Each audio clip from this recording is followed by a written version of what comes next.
Buku sejarah yang tidak mengandung kebohongan pastilah sangat membosankan.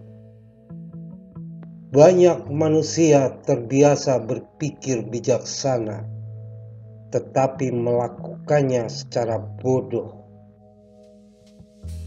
Jangan pernah meminjamkan buku, karena tidak akan pernah dikembalikan. Buku-buku di perpustakaan saya semuanya adalah hasil pinjaman.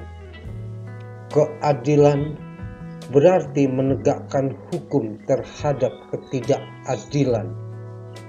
Kala hati terisi perasaan tiada tara yang disebut cinta dan merasakan kedalaman, keindahan, dan kebahagiaan karenanya, maka Anda akan menyadari bahwa dunia pun telah berubah.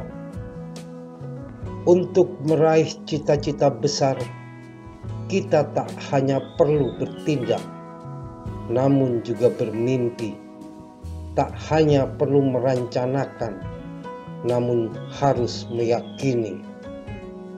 Masa depan adalah tempat yang nyaman untuk bermimpi. Masa depan itu tersembunyi, bahkan orang yang menciptakannya. Lebih baik mengerti sedikit daripada salah mengerti. Dalam seni, sebagaimana dalam cinta, naluri saja cukup. Kami lelah dengan segalanya kecuali memahami. Kritik yang baik adalah orang yang menceritakan petualangan jiwanya di tengah-tengah mahakarya. Manusia hidup dengan tindakan, bukan dengan gagasan. Tidak ada cinta yang menolak ketidakhadiran. Jangan meminjamkan buku Anda.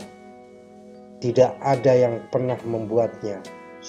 Satu-satunya buku yang saya miliki di perpustakaan saya adalah buku-buku yang telah dipinjamkan kepada saya. Kritik memiliki kesempatan untuk menunjukkan fakultas intelektual yang paling langka, paling beragam, beraneka. Yang membuat kita takut pada orang gila adalah percakapannya yang waras.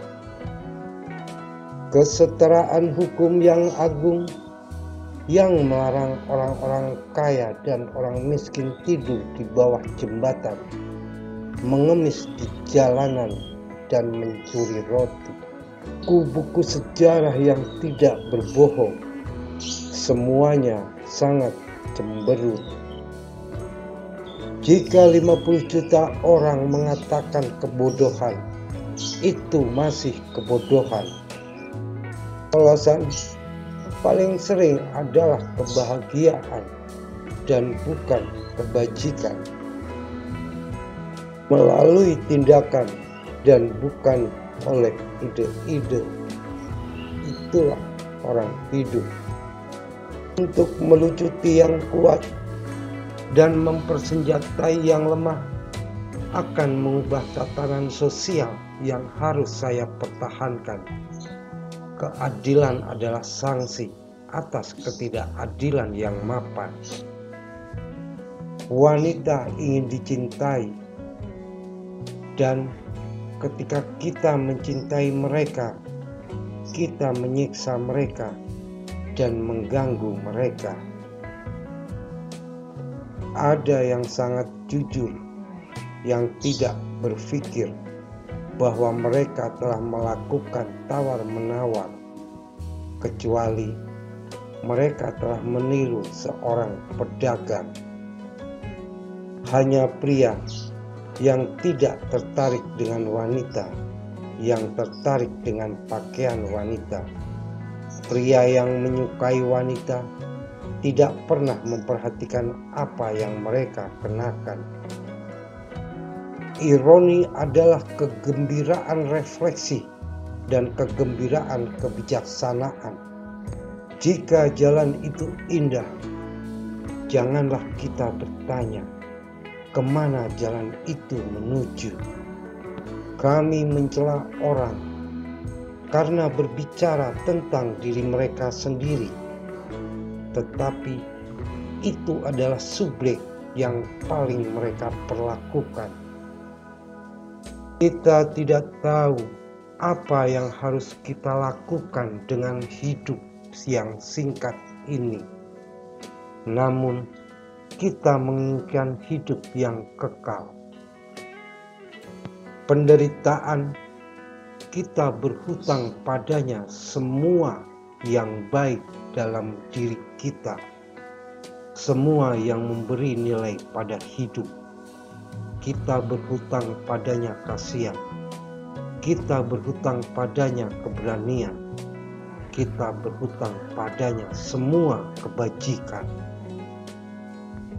Perang akan lenyap hanya karena manusia tidak akan mengambil bagian apapun dalam kekerasan dan akan siap untuk menderita setiap penganiayaan yang akan dibawa oleh Epstein mereka.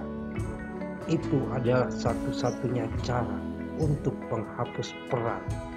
Saya selalu lebih suka kegilaan nafsu daripada kebijaksanaan dari ketidakpedulian. Sudah menjadi sifat manusia untuk berpikir dengan bijak dan bertindak bodoh. Untuk mencapai hal-hal besar, kita tidak hanya harus bertindak, tetapi juga bermimpi. Tidak hanya berencana, tapi juga percaya.